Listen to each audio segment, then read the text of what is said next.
আলপনা দিচ্ছি। আলপনা? হঠাৎ আলপনা দিচ্ছ, কি ব্যাপার?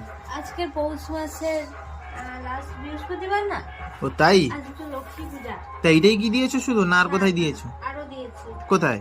আসো দেখবে এসে। ওই চলো দেখাই বন্ধুদেরকে।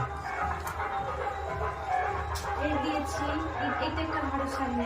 ও এই একটা। তো লক্ষ্মীর পায়ের ছাপ। হ্যাঁ। আর কোথায়? আর এই তো আমাদের গেটের সামনে। গেটের সামনে? এই তো। বাহ, ভালোই হয়েছে তো। এই পুজো দিয়েছি। কোথায় আর পুজো কোথায় দিয়েছো? এই তো আমাদের রাতে লক্ষ্মী পুজো। এইগুলো সব আমাদের গাছেরই ফুল। তাই? হুম। ও আর এই আমার গোপু সোনা বসে আছে, নতুন ড্রেস পরিয়েছি আজকে। ও এই আলপনাটা কেমন হয়েছে দেখো, কমেন্ট করে জানাও আলপনাটা কেমন হয়েছে।